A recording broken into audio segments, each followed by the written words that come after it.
Sorry बच्चों, video बीच में बंद हो गया।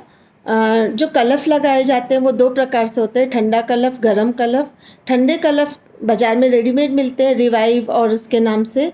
उसको क्या करते हैं कि जितने हमारे कपड़े हैं उसके अनुसार हम बाल्टी में पानी लेंगे और वो कलफ जो है वो ऐसे हाथ से यों यों करके और एक हाथ से बाल्टी ऐसे ऐसे डालते जाएंगे कलफ पाउडर और पानी हिलाते जाएंगे।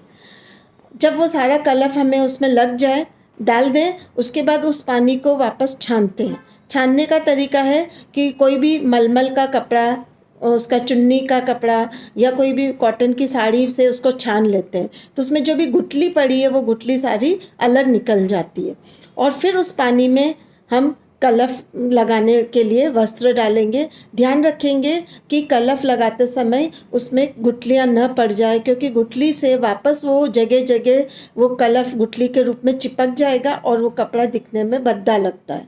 इसलिए उसको अच्छी तरह से छान लेंगे और छानने के बाद उसको काम में लेते हैं।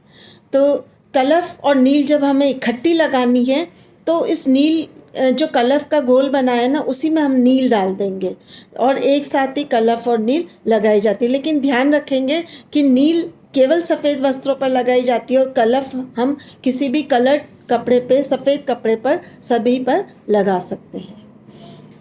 कलफ जो होता है वो, और गरम कलफ बनाने के लिए क्या करेंगे, कलफ हम बहुत चीज़ों का बनाते हैं, चावल का, अरारोट का, मैदे का, साबूदाने का और चोकर का, गेहूं के चोकर का, कईयों का कलफ लगाते। लेकिन सबसे ज़्यादा जो कॉमन है, जो सबसे ज़्यादा अच्छा है वो है अरारोट का कलफ।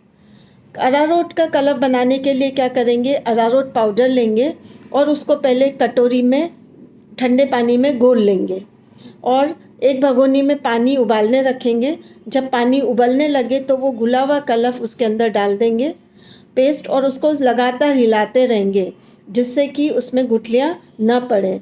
और जैसे ही वो धीरे से पकने लगेगा 10-1 मिनट बाद तो वो ट्रांसपेरेंट दिखना शुरू हो जाएगा, इसका मतलब आपका कलफ बन गया है।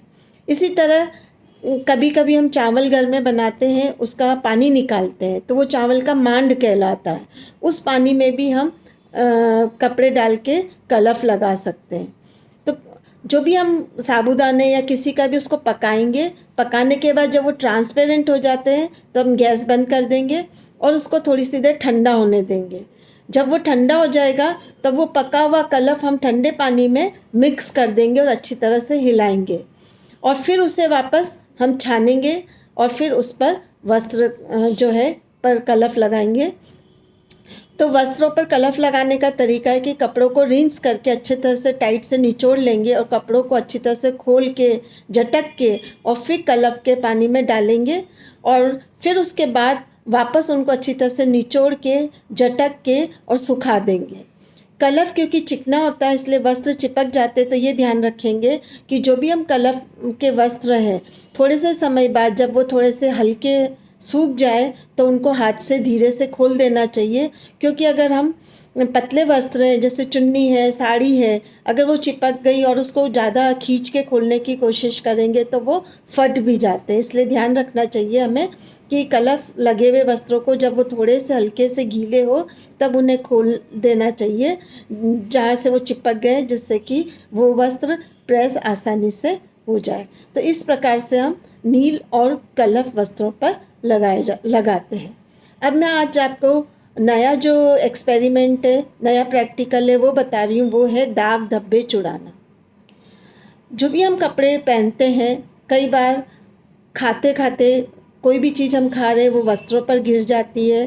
कई बार हम सड़क पर जा रहे हैं तो हमारे वस्त्रों पर कोई स्कूटर से या साइकिल से ऑयल या ग्रीस निकल रहा है। कभी हम किसी मॉल में जाते हैं, किसी के घर जाते हैं, वहीं उसी वक्त पेंट हुआ है, कभी दरवाजे से हम अड़ के निकल गए तो हमारे वस्त्रों पर दाग धब्बे लग जाते हैं। दाग धब्बे लगे हुए वस्त्र दिखने में अच्छे नहीं लगते हैं और लंबे समय तक अगर वो वस्त्रों से छुड़ाए न जाए तो पक्के हो जाते हैं और फिर उन्हें छुड़ाना बहुत मुश्किल हो जाता है। और कभी कभी खाने की वस्तु के दाग धब्बे अगर नहीं छुड़ाए जाए तो वहाँ से वो वस्त्र कट भी जाता है, ख़राब भी हो जाता है।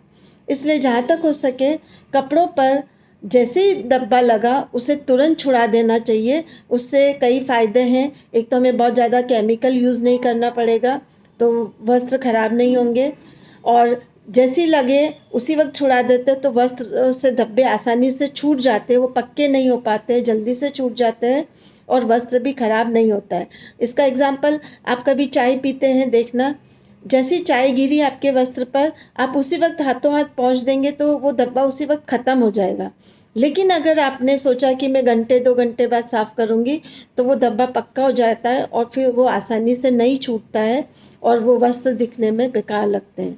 इसलिए ध्यान रखना चाहिए। पहले बात तो हमें खाना खाते समय सावधानी बरतनी चाहिए, इसीलिए खाना खाते समय गोदी में नैपकिन बिछाया जाता है, जिससे कि अगर कोई चीज़ गिरती भी है तो उस नैपकिन पे गिरे और आपका वस्त्र खराब ना हो। फिर भी सावधानी रखते हुए भी कई बार वस्त्रों पर दाग धब्बे लग जाते हैं, तो हमें सावधानी रखनी चाहिए कि धब्बे ना लगे। अगर लगे हैं तो उसे तुरंत छुड़ा देना चाहिए, ताज़ा धब्बे, जिससे कि वो पक्के नहीं होते हैं। तो अब इसमें मैं आपको बताऊंगी दाग धब्बों का वर्गीकरण। दाग धब्बे मुख्य रूप से 3 प्रकार के होते हैं: खनिज, वनस्पतिक